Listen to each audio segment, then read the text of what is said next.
Hello everyone, I'm Ilaria Rubey. I'm a spiritual mentor and a mentor for conscious relating. So I help couple and individual to find a way to, to live a conscious relationship. Today I just come from a workshop that I facilitated here in Amsterdam on conscious relationship. So I wanted to clarify the guideline of this kind of work and of this kind of intention, because to live in a conscious relationship, it's a very clear intent that need to be placed on which we can start to build a path and to unravel our automatic mechanism of relating. So I've started to say today in the workshop that conscious relationships to me are the relationship in which it happened a sort of shift into the main purpose of the relationship. So we have conditioned to believe that at one point in life, if we have enough luck with us, we will find the person that will make us happy, that will be easy to be with which we can easily find harmony and love and support and understanding and respect.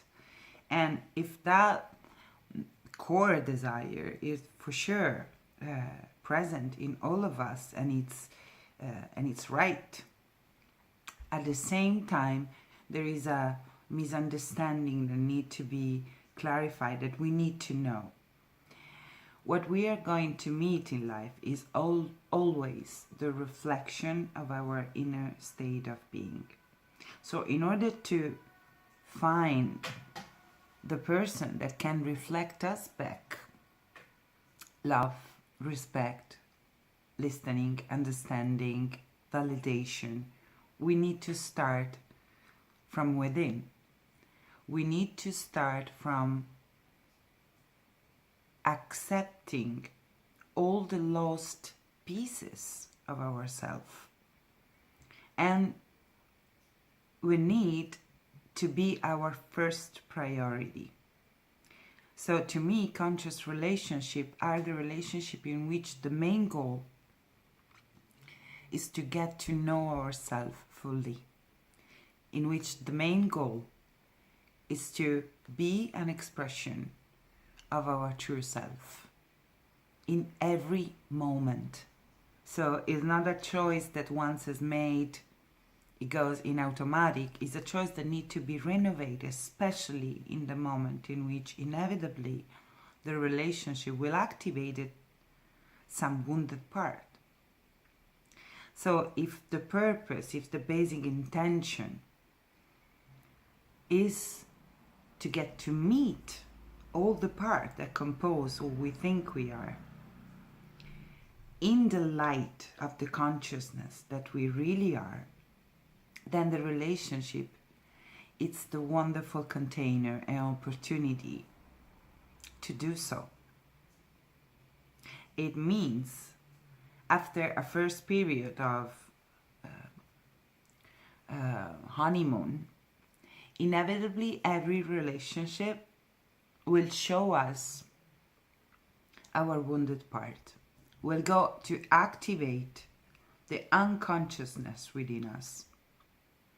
That's generally the moment in which we live, and with a feeling of being deceived by an appearance that lasted some month, 1 year or something, of being finally that prince or princess that we were waiting for. Like if the premise of an happy relationship would be that we never connect to the suffering that we hold inside. Now, inevitably, any relationship, unless you are an enlightened being, completely healed, intimate relationships are so challenging because we get close. And in that closeness, we expose in the exchange more and more of ourselves.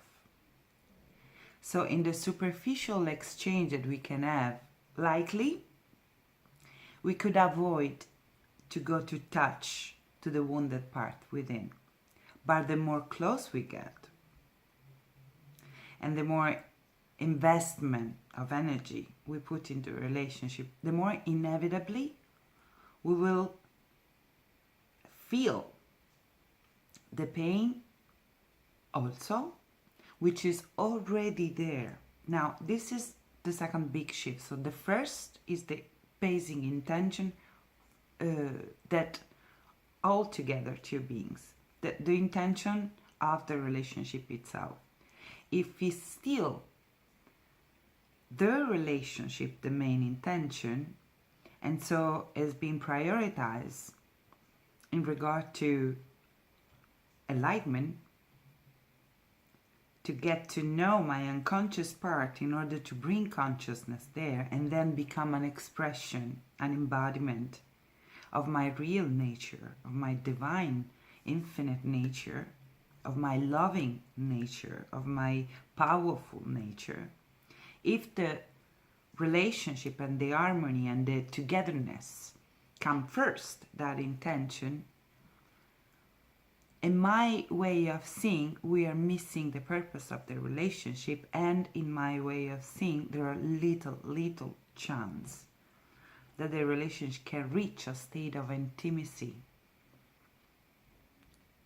and growth and connectiveness that could, if the main intention was not the relationship in itself. The relationship is the way in which we get to know ourselves, because inevitably some part will rise. The love, the appreciation, the fun, the joy, but also the fear, the wounds, the judgment, the resistance. And in order to be whole, we need to meet all the parts of ourselves. And in order to meet all the parts of ourselves, we need to stay enough to go deeper into the exchange. So, what we have conditioned to believe is that when I start to feel the pain, let's say the feeling of rejection, that means my partner is not behaving the way he should be. And that's a big false premise, because my partner behaves as he wants, and generally there is an intention in life that make that I do have the opportunity, exactly through what happened in the relationship, to recognize a part within me, the one that assigned the meaning of rejection of what is happening, and to heal it. So the shift in perception is about seeing what happened as an opportunity to renovate the choice, to reconnect the truth, and with that awareness, go find the wounded part of me and accept them fully. So, one other question that people ask me is what to do if I take the responsibility for the feeling that I feel as a response to what my partner is doing. Let's say I go to hug my partner and he turned the back and say, "Me, please stop. I want to sleep." If I do have a wound of rejection inside of me, a behavior like that will activate that wound. And so I will interpret what my partner just said. Please stop. I need to sleep. I will assign a meaning on that behavior. That very simplifying, it will equal to it doesn't love me, it doesn't want me, it doesn't desire me, it doesn't care about me. And this interpretation goes so quick on the fact, the objectiveness of what is happening. I cover that with a meaning unconsciously. I will start to interpret, to assign a meaning to his behavior, and I will start to feel the emotion related to the meaning that I am giving, not to the behavior in itself, not to the fact. So, and we generally don't make the difference. We think that behavior is causing this pain, like a direct consequence, but it's not the case. There is a story that runs in our mind very quickly, which is the story of our wounds.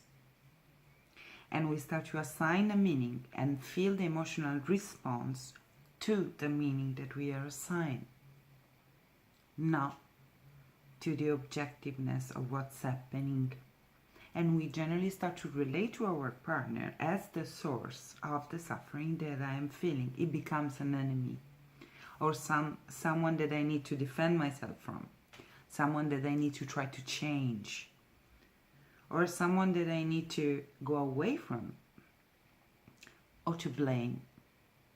While if I start to become aware of this filter through which I interpret the behavior of another one, and I start to take responsibility for that filter and really question my interpretation and decide if I want to continue to be guided, to be led from an unconscious pattern, from my wounds, or I want to take my power back and start to question that automatic assigning of meaning within, not with my partner. From there, it can come a sharing of what I'm going through, my interpretation, the emotion of sadness, anger, fear, whatever it arises when I start to interpret what's going on. I can share once I am aware of what is happening here within, not outside, not in the behavior. The behavior in itself, in the example that I just given, is the fact without the meaning. Or I've asked my partner, he said, please stop, I'm tired, I need to sleep. Full stop. But within me, it becomes something else. And I start to feel what I am believing about what happened. I start to have an emotional response, pain, suffering. Is an example, and there's no end to the example that we can do. All form of suffering comes from perception, not from what is happening. Even if my partner leave me, that suffering, for far that can seem, is not coming from the fact itself, but from how I am perceiving what's happening. If we become able to, and it takes practice, and maybe it takes helps, because we are too close to our filter to see them, how they act. But if we become aware of the difference between what is objectively happening, the fact, meaningless, and the filter, the perception, and the emotions that goes with it. We become aware of our way of seeing the world, the other, my partner, myself, and all suffering comes from there. That's why it's so important. In a relationship, the next step when I'm believing my interpretation, it will be to relate to my partner with coldness or judgment or blaming or revenge or manipulation or control. In that moment, I can no longer be in a sharing of love. Love is not just a word. Love is not just one thing, neither. The expression of love, it changes every time. And for sure, love is not judgment. Love is honoring the freedom of another being and of ourselves. So when I see my partner through my filters, I'm not seeing the being that is there.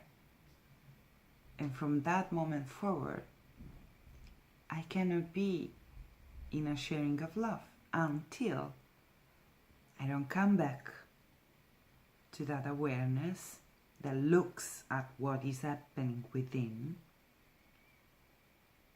that can accept everything that I can see about myself, all my unconscious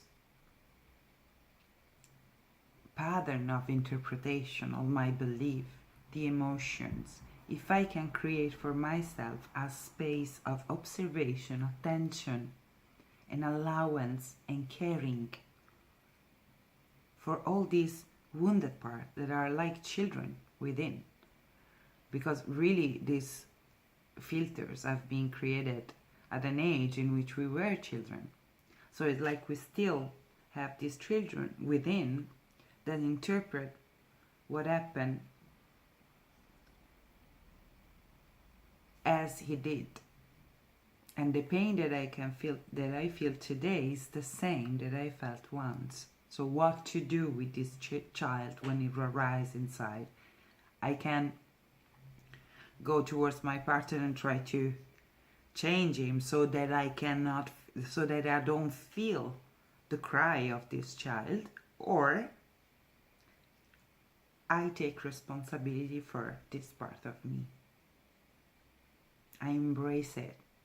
I listen to it. I get to know what these parts say, as I would do with a child who is crying. We don't reject them. We don't give it to someone else. Please take care of it. And this is what we do when we ask our partner, please change your behavior so I can stop to feel this cry inside of me. But we are the one that need to go to meet this part that is crying and love that part, accept it fully first, own it, recognize is a lost part of me that I am going to meet right now, and recognize as my self.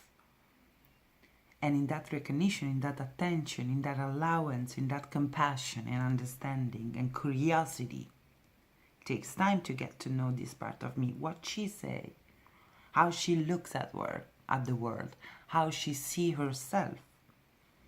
If I take the time to sit with this part of me, as I would with me 5 years old, and I listen to her pain, I give it a space, I provide a space for her to express, and then I can be present with her and reframe how she's interpreting. But this is a role that I need to take for myself. Nobody else can. And if I can understand this, every time that I feel pain in the exchange with my partner is an invitation to go to meet a part within me which is suffering, that was already suffering, and now I get the chance to embrace, to connect with, to listen to get to know, and to teach her another truth, which I wasn't able to reach when I was 5 years old. But today, if I can do that with myself, with my suffering part, when they arise in the relationship, I free the other one from that responsibility of changing his behavior in order to make me feel always good. Because it's that behavior that gave me the opportunity to go to meet the little Ilaria inside, to get to know her, to be there with her, listen to her pain, get to know how she's thinking things are, and explaining to her another possibility, or just be present and love her. This is what is healing. And my behavior with my partner will completely change when I become aware that I'm suffering not because of his behavior, but because that behavior resonated, activated some part of me that now, thanks to God, I have the opportunity to go to meet and to heal and to realign into the light of the infinite being that we are. So, I hope this helped. Take a pause when the pain moves during your relationship lives. And even if it really seems that the cause is the behavior of the other one, or what is happening between the two of you, a part of you could remember this pain is just showing up right now. It was already here, and the situation is the opportunity to get to know it. And I am the one that need to take care of it, not the other one. The other one could not be there tomorrow. We are the one that will always be here for us. We are the one that need to take care of it. Also because that part of me is searching for my own love, not the one of someone else. That part of me wanna be healed by me, by my love, because this is the lasting freedom. Okay? If you need help with individuation of where your past wounds get activated and how they impact your perception of what's going on in your relationship and your relationship, I will be more than happy to help you. You can connect with me to the email address down here. Go check to my website to get to know a little bit more about me. And I do live individual session in Paris and Amsterdam, and from distance with Skype or Zoom all over. So I'm totally available. I can help you if you speak French, English, or Italian. Okay, thanks so much for your attention, and hope that helped. See you the next time. Bye.